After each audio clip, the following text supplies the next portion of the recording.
Stampers, and thanks for joining me today. Today we're going to be doing something super cool. Can you see that? This is a cracked glass butterfly. So cool. Are you dying to see this in action? Come on, follow me. Let's get started. The first part of the magic happens with the butterflies Big Shot die and a scrap of Ivory Naturals card. We'll be using this butterfly. I'm just going to put the cardstock just over that butterfly. No need to cover the whole thing. Sandwich between two cutting pads and crank it through the Big Shot die cut machine. And when you're done, ta-da! The stamp set is the Elements of Style from the Summer Mini Catalog. I'll be using a chocolate chip ink pad. I'm going to ink up our stamp, kind of stamping it diagonally right over the entire butterfly. At the same time, I'm going to take some Elegant Eggplant and stamp our words on a little scrap. Next, I'll be taking Certainly Celery and Pretty in Pink Stampin' Right markers to color in our image. I'll be using the brush tip end of the marker. Now this one I'm going to leave light. On my original sample, I went over some of the darker areas with Regal Rose to give it a little depth and dimension, but I like them both, and I'll show you the difference when I'm done, and you can decide which one you like the best. Celery for the leaves. Next, I'm going to take the Stampin' Up color spritzer and the brush tip end of the chocolate chip Stampin' Right marker. I'm going to slide that in and then adjust this so it's tight on the marker so the marker doesn't slide out. Now remember, this is where your air is coming out and it's going to blow like this. So you want to make sure that it's aimed down at your project and not over here or up at the screen. Ladies, this is stress relief. A stress ball, a good strong squeeze here, not a little wimpy one. Got it? Okay, remember, all of your aggressions are getting out on this one squeeze. Oh, isn't that so cool? Let me zoom in. Super, super cool. And I'm getting it on both of these. Awesome! Next, I'll be taking a Versamark ink pad, only mildly loved, not nearly as dirty as some of my other Versamark ink pads. And I'm going to just direct to paper ink this entire butterfly with it. Enter the powder pal tray. And what we have here is Glassy Glaze Stampin' Emboss powder from Stampin' Up. Pour that jar right over there, flick off any extras, pour excess right back into the jar, take the Stampin' Up heat emboss tool, and you may need a bone folder just to hold it steady. Then heat.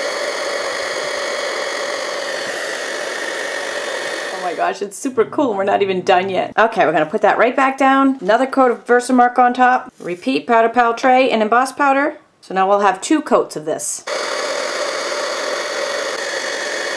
You could set this aside and work on the rest of your project while it's cooling, or if you're impatient like me, you can stick it in the freezer for a couple of minutes, and then when you pull it out, it should be cooled off, and then all you want to do is bend it back, and what will happen is the thick coating of Glassy Glaze embossing powder is going to crack and get all these stress fractures in it that just make this super, super cool, beautiful cracked glass look. Can you see it in there? It just looks like a vintage heirloom, doesn't it? We'll finish off the butterfly with some linen thread by tying that right around the front. Next, I'll take the swirls from the same stamp set and the Elegant Eggplant ink pad again, and we'll just be randomly stamping this around the edge of our cardstock panel. I'm going to call this the stress relief card because that's what it's turning into. So now I'm just going to ball that up, crumple it up real good. When you get it out, you want to destroy the fibers in it so it's almost like a wet noodle. And then, just to get some more stress out, I'm going to tear a few pieces off.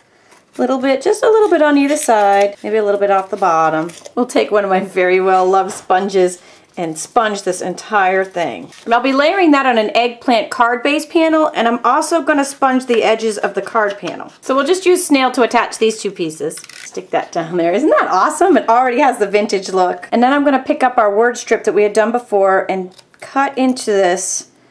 I'm going to make a banner out of it, and we'll cut it about yay long. By taking it between your thumb and your bone folder, you want to destroy those fibers in there so it's really good and pliable. 1 mini glue dot on the end here, and we'll stick that to the edge of our card, and then 1 more right up here in the center and kind of fold it up a little so it looks like it's a flying banner. 4 Stampin' Dimensionals go on the back of the butterfly to give it some height, and then just stick it on the top of the card and he just flies away. And here I promise to show you the difference between this one uses the Pretty in Pink marker on the flowers only, and this one, I highlighted some of the darker areas with the Regal Rose marker. So you can see the difference between the two. They are both stunning. The credit for this design goes to my downline and my friend Jenni Ingerick. Be sure to visit my blog for tons more ideas and tutorials. Thanks for joining me today.